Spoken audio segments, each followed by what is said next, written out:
No one noticed him at first. That was the cruel truth. Every morning, as the sun stretched its pale light over Liberty Green Park in downtown Columbus, Ohio, people passed by with hurried steps and guarded hearts. Joggers circled the walking paths. Office workers waited at the bus stop, eyes glued to their phones. A city bus hissed as it opened its doors, then pulled away in a cloud of quiet impatience. On the far end of the park, near an old oak tree that had seen better days, sat Daniel Brooks. He was a single father, a veteran, and a man with almost nothing left. Daniel wore a faded army jacket that no longer fit the life he lived.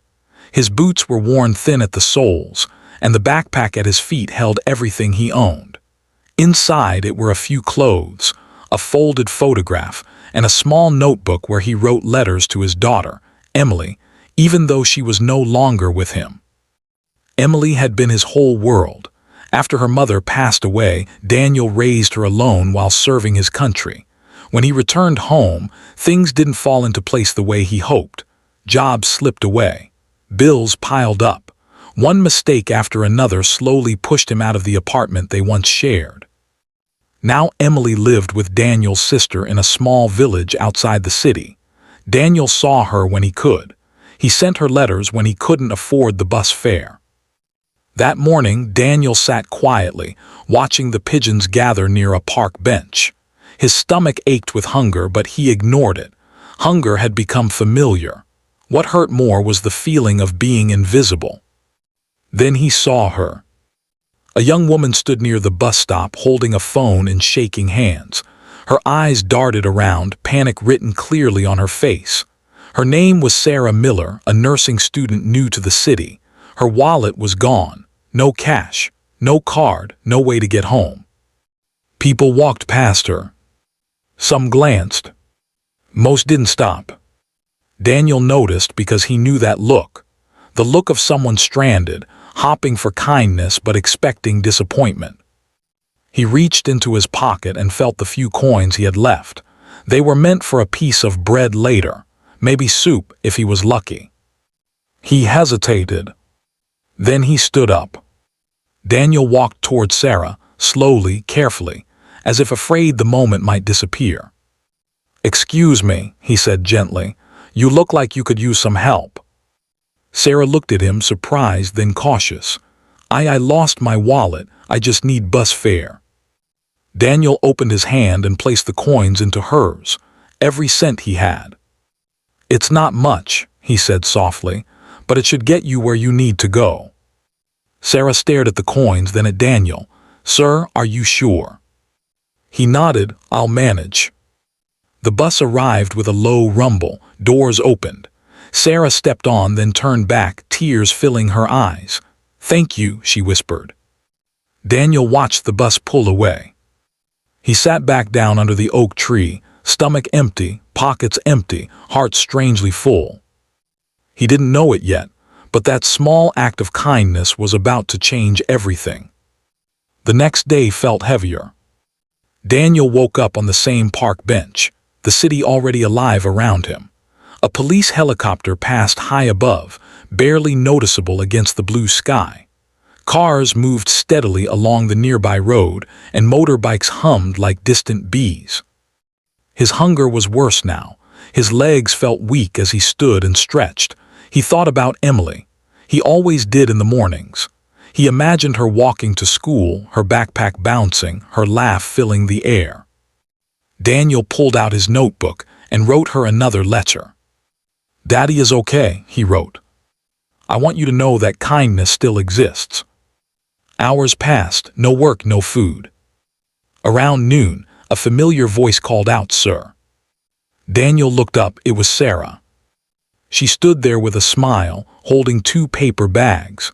Behind her, the city felt brighter somehow, as if the park itself was listening. "I came back to find you," she said. "I couldn't stop thinking about what you did." She handed him one of the bags. Inside was a warm sandwich and a bottle of water. Daniel's hands trembled as he accepted it. "You didn't have to do this." "I know," Sarah replied. "That's why I did." They sat together on the bench. Sarah listened as Daniel shared his story about the army, about Emily, about how quickly life can change. "You gave me hope yesterday," Sarah said quietly. "I wanted to give some back." Before she left, Sarah took a photo of Daniel with his permission. She posted his story online, not for sympathy, but to show what kindness looked like when it had nothing to gain.